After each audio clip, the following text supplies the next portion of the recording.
Welcome everybody to Conversation Starters, our program here at the Jewish Museum Milwaukee that looks to extend the conversation around our current exhibit beyond the boundaries of what our museum is able to provide in a physical space.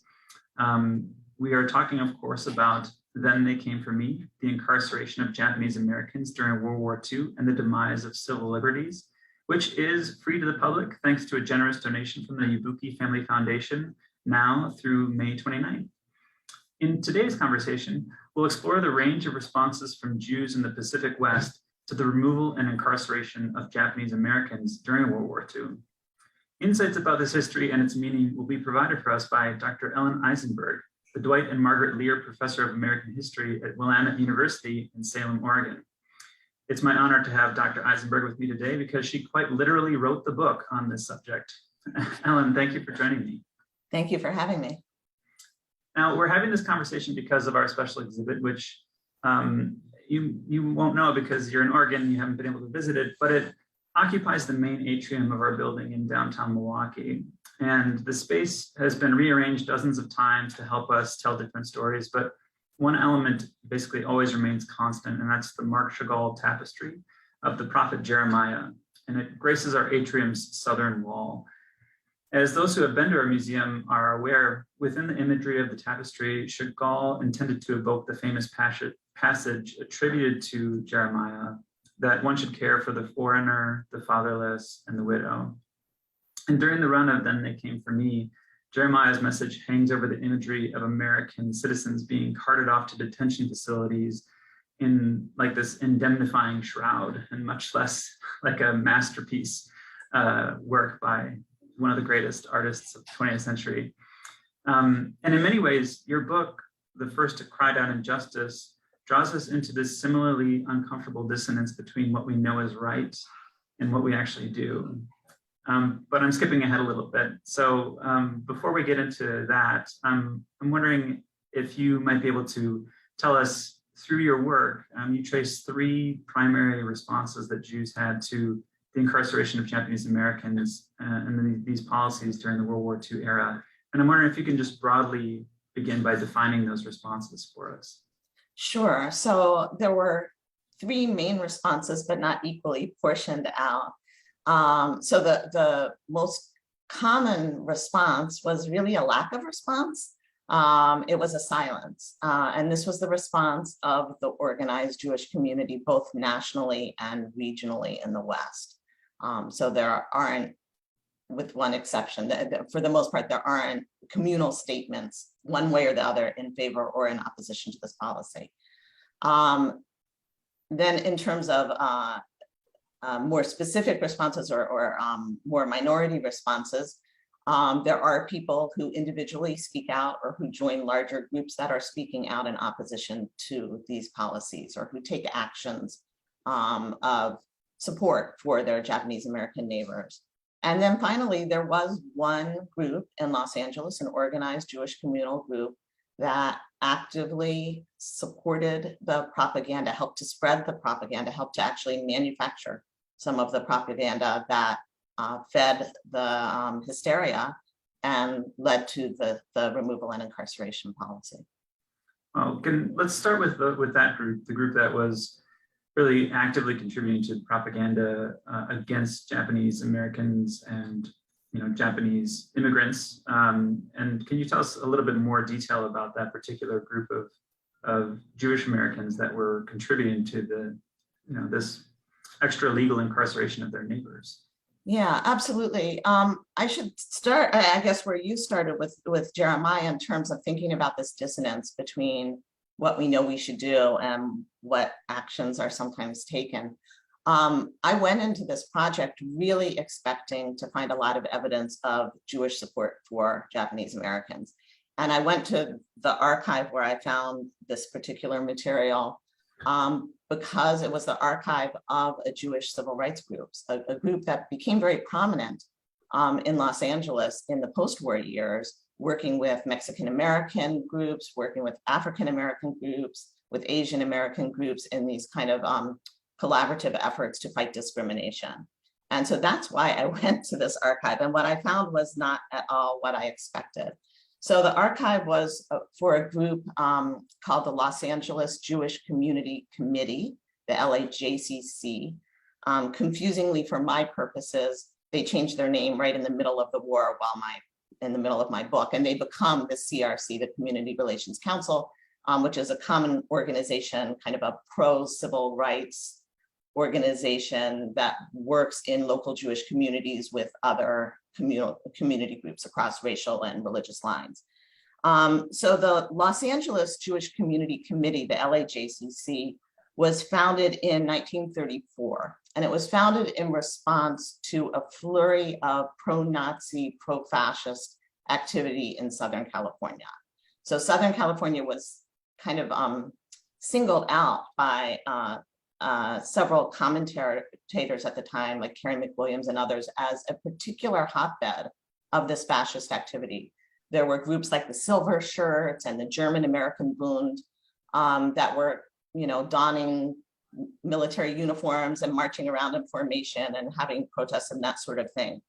And so the LAJCC was very concerned about this activity, and they really wanted to expose these organizations for what they were. And so they brought in a person by the name of Joseph Roos, who was an Austrian Jew and had worked as a journalist and was very aware of the dangers that such groups posed.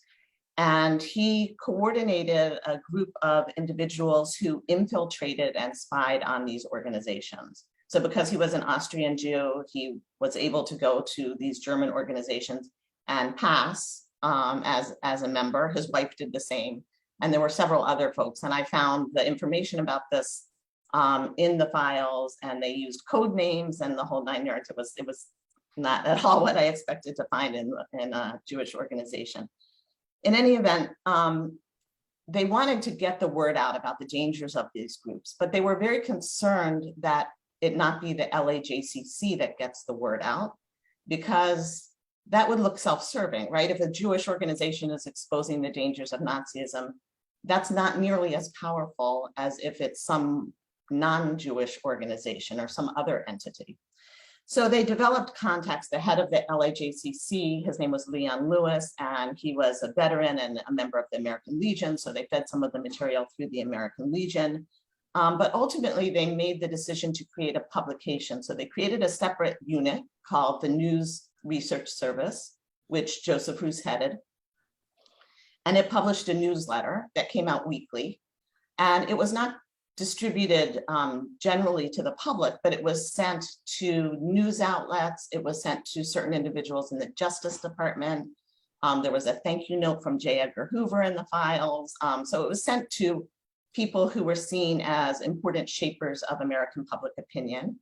And it was also sent to members of the DIES Committee, which was the House Un-American Affairs Committee, at that time called the DIES Committee for its chairman, Martin Dies of Texas. And so the idea was that if it was sent to all of these groups, then these articles could come out in the New York Times, or they could be publicized by the American Legion without attribution. So the newsletter was sent to these outlets. The newsletter masthead doesn't say that there's any connection with the Jewish community. None of the stories have attribution. And so they were basically inviting publications to take the material they had gathered and to publicize it under their own mastheads. And they were really effective in doing this. As I said, they get thank you notes. There's one from Eleanor Roosevelt, in fact. And they develop a particularly close relationship with the DIES Committee. So close, in fact, that when the DIES Committee tries to compile information about these organizations, about the dangers of fascism in America in 1941, they write a report on this. And the vast majority of the report is verbatim from the files of the News Research Service, right? So here they're getting their information out into the public arena, but not as a self-interested Jewish group, but in fact, in the form of a congressional report. So they're not particularly interested in Japanese Americans or Japanese nationals. And of course, they don't have the same ability to infiltrate, right, as they do in the German groups. But the DICE committee gets very interested in Japanese nationals after the signing of the Tripartite Pact, which is the alliance between Japan, Germany, and Italy. That's in 1940. And then in the summer of 41, when tensions, excuse me, when tensions start to rise between the US and Japan, they get quite interested. And so because the DICE committee is their chief ally, the News Research Service kind of funnels, and this part is a little foggy. It's not clear where the information comes from, but they collect information about alleged Japanese collaboration, Japanese-American collaboration with Japan. And I can show you a couple examples of this. Let me pull that up.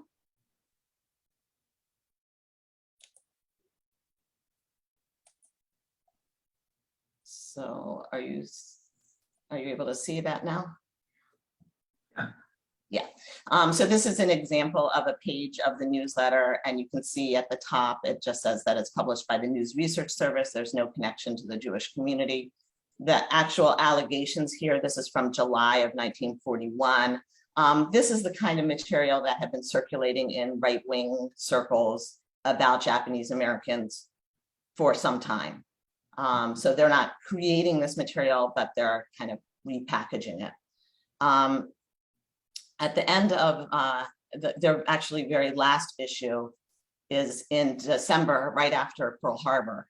They publish their very last issue, and it focuses entirely on Japan. And this is the kind of the center spread of that issue, in which they show all of the reporting that they've done on Japan and Japanese Americans, and are kind of saying, hey, you know, we were pioneers in this. We uncovered this material.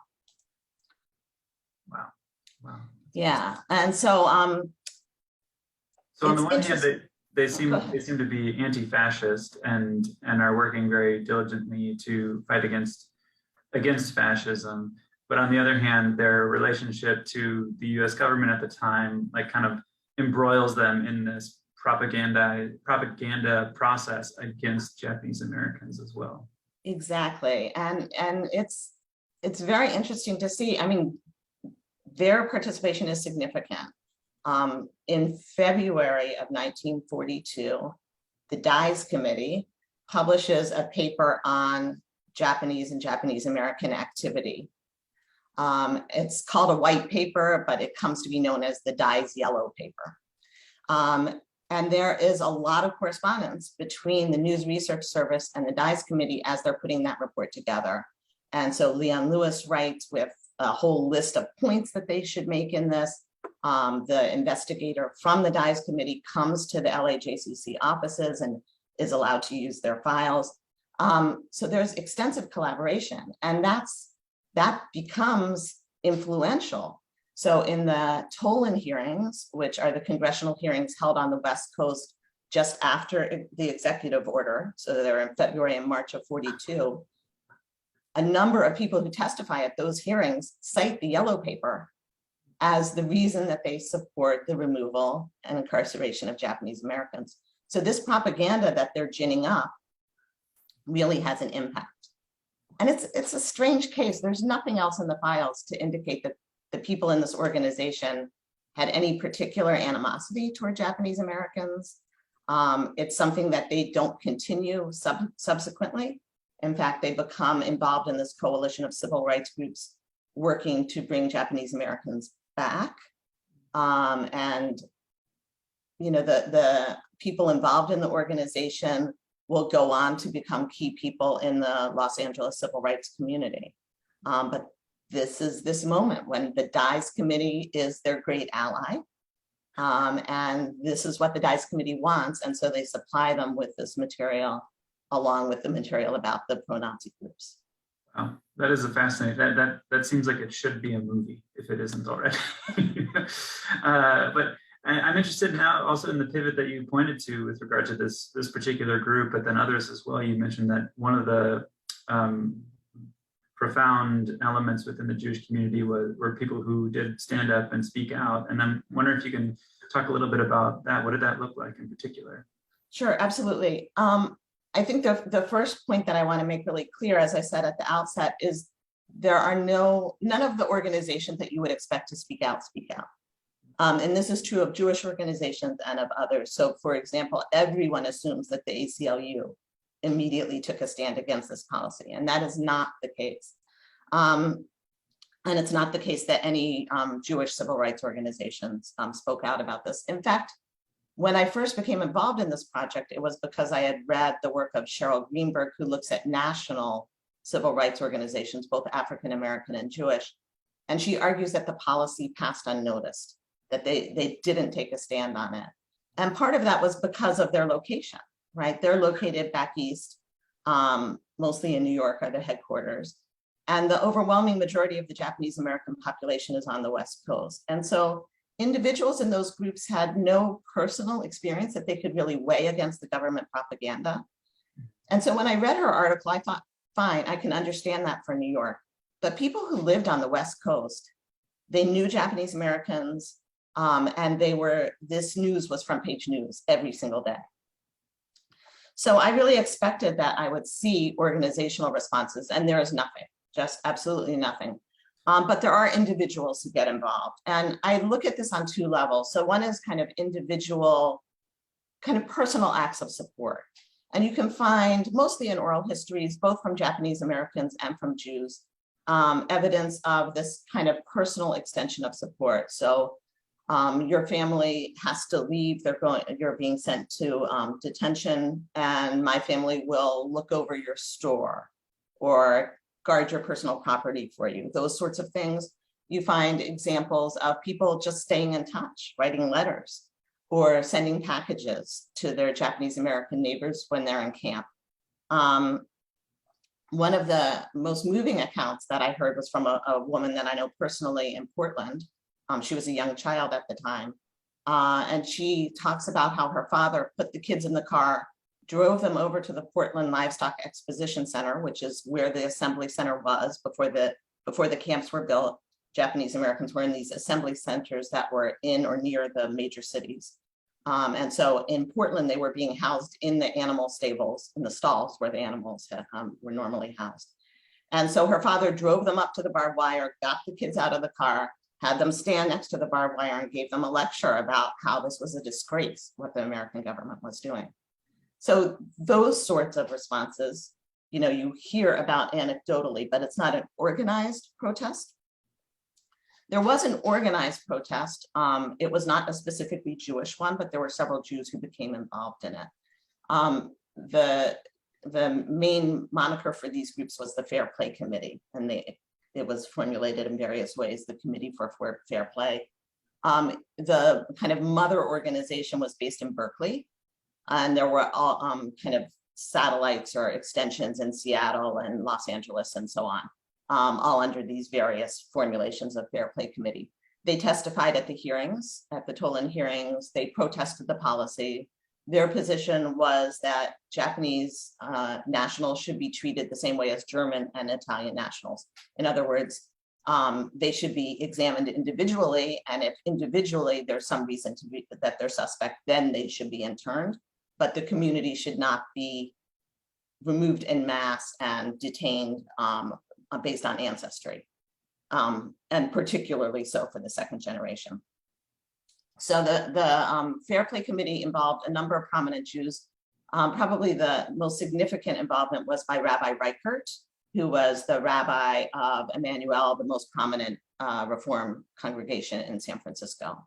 And he was a charter member of the Fair Play Committee, and several of his congregants were also involved, including a few who were prominent administrators at UC Berkeley. Yeah. Interesting. What do you make of the silence? I know the third group that we're going to talk about is silence, and I'm interested too in the silence of organizations, whether they're Jewish or non-Jewish. What do you make of this silence that seems profound, especially within other institutions?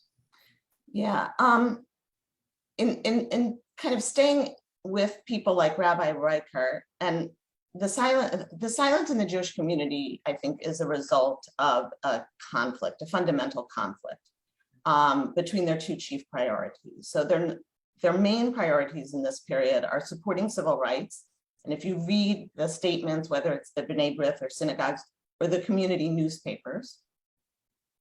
When you read those newspapers, they're talking all the time in the 1930s about prejudice and how you have to fight prejudice, and you can't eliminate anti-Semitism unless you eliminate prejudice in all of its forms. So this is a major priority, and that's why you would think you would hear them speaking out. But their other major priority, of course, is to support the war effort to save the Jews of Europe, right? And here is the government saying this is an essential measure for the war effort.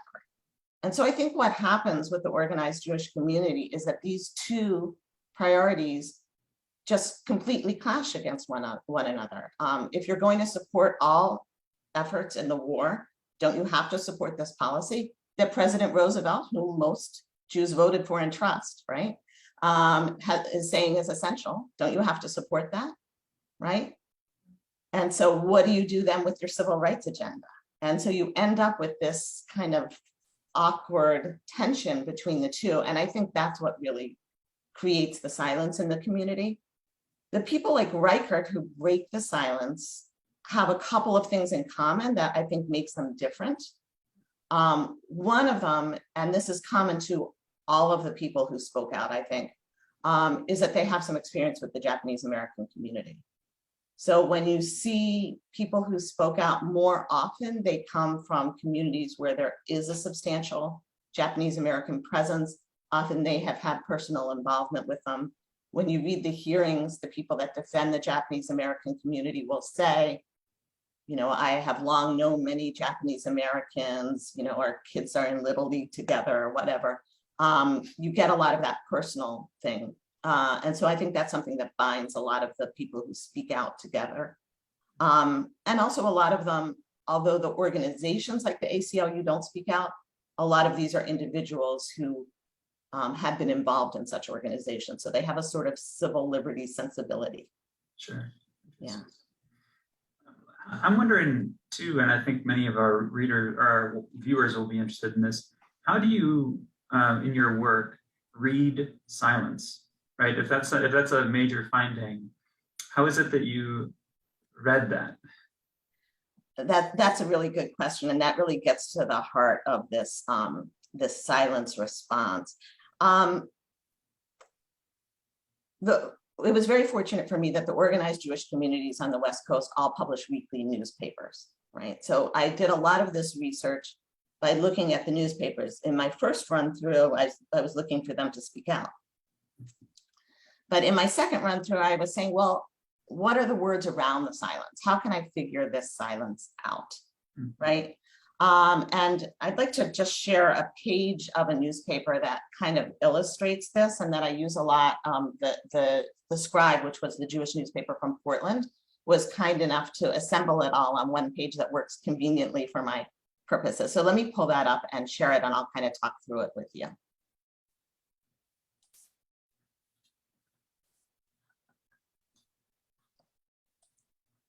Okay, can you see that now? Okay, so this is the Scribe, as I said, it's a weekly Portland newspaper. The date on the page is February 20th, 1942, which maybe folks in your audience, having spent a lot of time on Japanese removal and incarceration, will recognize as the day after the executive order that leads to this. And what you see here are the two priorities that I talked about before. So down at the bottom of the screen on the right-hand side, you have the Americans all. And this is something that they do under their editorial page. Often they'll pull quotes from some prominent American and just kind of publish it as, you know, they're endorsing it. And it's a statement from Wendell Willkie in which he's saying, this country's strength is the composite of persons of all descents, Irish, English, German, Italian, and a myriad of other races, colors, and creeds. And so, you know, this is a general civil rights statement. It tiptoes up to saying Japanese, but it doesn't quite say. The Japanese are not mentioned here. They're not mentioned anywhere on this page or anywhere in this newspaper during this entire period. But he's saying they have to be protected. So it's expressing this kind of civil rights sensibility. You see something similar on the left side of the page, the second one down, the American rabbis deploring anti-Negro discrimination. So that's this civil rights kind of set of concerns. On the other hand, there are several statements here that are about supporting the war and fighting anti-Semitism. The one at the bottom, anti-Semitism is failing, is about anti-Semitism in the context of Nazi Germany, right? So you see both of those two priorities, yet they don't mention Japanese Americans who are being carted off, right, because of their ancestry. And then you look a little closer about some of the other articles on this page, and I think they're really revealing. So you have the second one down on the right-hand side, disunity in our midst. This is an editorial about a man who goes by the name of Colonel Sanctuary, and he's an anti-Semite who's been handing out tracts in New York, anti-Semitic tracts in New York. And in this piece, it says, the United States is a democratic government and does not like the idea of concentration camps, even for such men as Colonel Sanctuary. Well, that's a weird thing to say. Like, nobody is talking about rounding up anti-Semites and sticking them in concentration camps. But of course, that's exactly what is being discussed for Japanese Americans. And so there's this almost veiled criticism of the policy here without quite saying it. There's something similar going on with the one above it, refugee skills. This is about doctors and other professionals who are recent immigrants. So if you are a German doctor, a German Jewish doctor, say, and you flee Nazi Germany and somehow you get into the United States, you're not able to practice medicine because you're an enemy alien. There are restrictions on enemy aliens because you're a German national and you can't become an American citizen for 5 years, right? So you're technically an enemy alien, even though you fled Nazi Germany. And so this particular editorial is critiquing that and saying we should make use of these, German physicians and so on who have come to the country. But you have to understand that on February 20th, 1942, enemy alien is a term that is used as a synonym for Japanese American in the Portland press, in the daily press that these folks would have been reading. And to talk about enemy aliens without referencing Japanese is a kind of tricky thing to do in this context. I found a lot of articles, a lot of pages that look sort of like this. And what these tell me when I read the silence is that there is an elephant in this living room. And nobody is saying the word Japanese, but they're kind of tiptoeing all around this policy and saying, on the one hand, in the Wendell Willkie piece, like, we shouldn't judge people based on their ancestry. And in the Colonel Sanctuary piece, we shouldn't put people in concentration camps without quite coming out and opposing the policy. So, and this was common to all of these newspapers on the West Coast. When I read these newspapers, I get the sense that they're trying to critique the policy, but that they feel they can't quite say it directly, right? Yeah. One more example of this that I think is a really good one is this. This is from the Los Angeles Jewish newspaper, the B'nai B'rith Messenger, a little bit later in the year. And it's interesting, this is the only time that there's a statement in one of these papers about the policy. It's the one on the bottom left, mass evacuation. And it's an editorial in favor of using the same selective processes as being used for Italians and Germans, and to not incarcerate Japanese Americans en masse. They say it once on March 13th in, as you can see, not a very prominent piece. They never mention Japanese or Japanese Americans again. But interestingly, they sandwich it between the two other priorities. So you have Defend the Negro on the bottom right, which is a civil rights anti-prejudice piece. And up above it, the least we can do is about how we Jews have to do everything we can to support the war effort. So I think that, these two are really interesting examples where we can see that you can read the silence, and that this is not a silence that's born out of being unaware or not caring or not having an opinion. It's a really prickly, kind of uncomfortable silence. I'm interested too. We made the decision at JMM not to use the term concentration camp because of the conflation that is often made between that term here and the experience of Jews in Eastern Europe, and especially the conflation between concentration camp and extermination camp, which is fairly commonplace. But we know that obviously FDR used that term, and the Japanese American Citizens League that we partnered with here uses that term. And so we're understanding of that, of course. And it seems, though, that in that particular document that you mentioned, they're using the term concentration camp as well to either, tacitly and implicitly or directly kind of contrast what's going on in America or what they promote in America with what's happening in Europe. But I'm wondering if that seems to be a common use of that particular term in those documents that you examined. Oh, yeah, absolutely. It was the term that was used by the government, and it's an accurate term. I mean, you're taking the population and you're concentrating them in a particular area with the guns, of course, pointing in, not pointing out. Right. I think that, the difficulty that the Jewish community now has in retrospect using that term is just that it's become a synonym, and inappropriately so, I think, for death camps, extermination camps. I mean, I think in both cases, we're using euphemisms when we shouldn't be. We should be calling places like Auschwitz extermination camps or death camps, not concentration camps. And we should be calling the camps to which Japanese Americans were taken concentration camps. That's what they were. They were most definitely not internment camps, which is what we normally call them. Internment is not, that's not the procedure that was being used here, right? It's a euphemism as well. Yeah. Yeah. And interestingly, another euphemism that I noticed, while concentration camp is not euphemistic in that case, but now we tend to use things like internment camp. Another euphemism that was used then and it continues to be used to a certain degree was mass evacuation, right? Mm-hmm. Which is another term that we talk about here in the museum as being something that is a completely absurdist idea, right? That people are being evacuated for their own benefit when in fact they're the threat. We don't evacuate a hurricane. We evacuate people from the hurricane. Right? Exactly. So I'm just interested too in if you noticed any other parallels or dissonance between publications within the Jewish community that followed sort of these euphemistic lines or ones that actually called more direct attention to concentration camps that are being used in the United States. Yeah, I don't know that that's specific to the Jewish community. I think that now in retrospect, because of the Holocaust, of course, at the time in 1942, the vocabulary for discussing the Holocaust and the word Holocaust itself, of course, were not yet in use. And so I think what's happened is that as that vocabulary has developed, we've developed a sense of discomfort with some of these terms, right?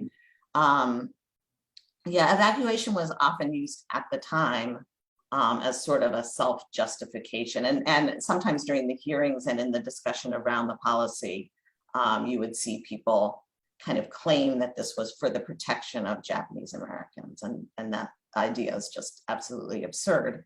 But it was a way that people, I think, tried to justify what was happening. Yeah.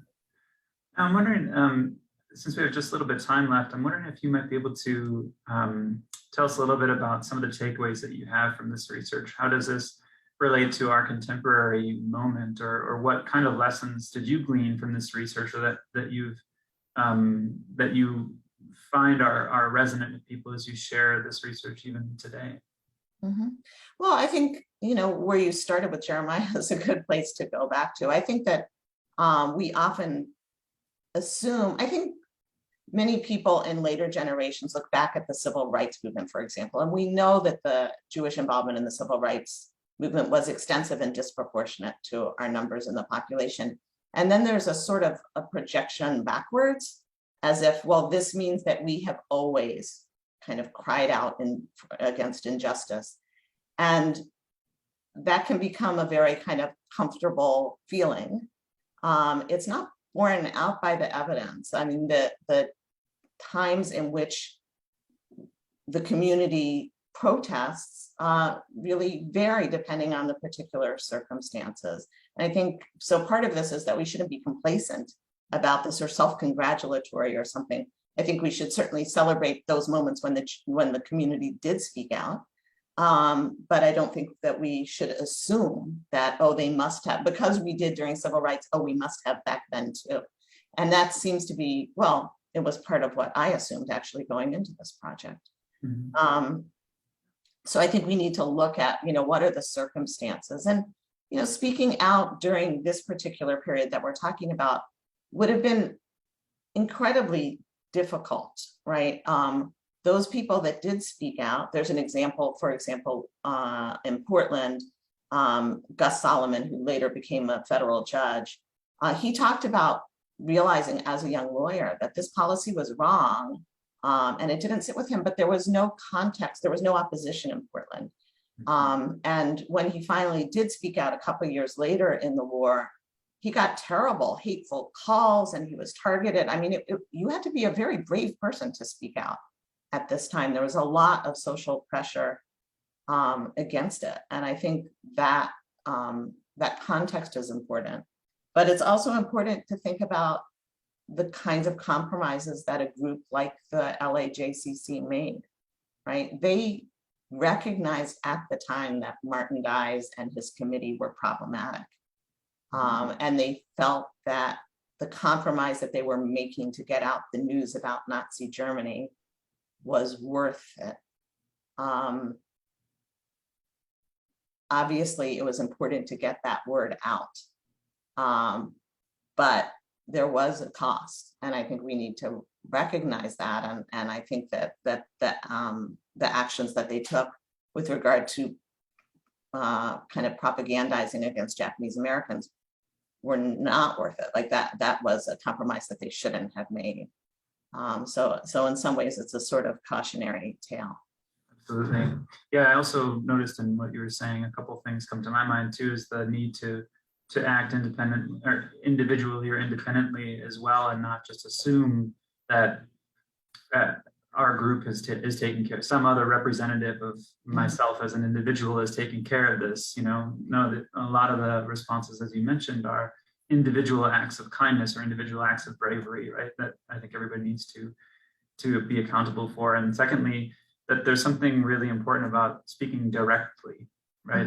I mean, a lot of your work seems to focus on these euphemisms or these turns of phrase that sort of dodge the question just ever so slightly, right? And it seems that it points a little bit to having direct conversations or calling a tyrant when it's appropriate, right? And also, I think, coming to know the group, I think it's really significant that a lot of people who did speak out were people who had personal connections with Japanese Americans. And I think that tells us something important about, getting to know a group who is maligned, getting to know individuals, having personal connections, and then being able to make that discernment between the propaganda and the reality. Absolutely. Well, Ellen, we're out of time, but I'm really, really grateful for you taking the time to share with us your research and this fantastic book. We're going to put a link to your book below here, so if anybody wants to read it, I encourage you to do so. Feel free to click on that link, and you can find out more about Ellen's work as well through her page on willamette.edu. And thanks all of you for watching. Feel free again to come down to the Jewish Museum Milwaukee for Then They Came for Me. Again, free to the public between now and May 29th, thanks to the Yabuki Family Foundation. So thanks again for watching. Thank you, Ellen, once more. Thank you very much. It was my pleasure. We really appreciate it. Have a great day, everyone.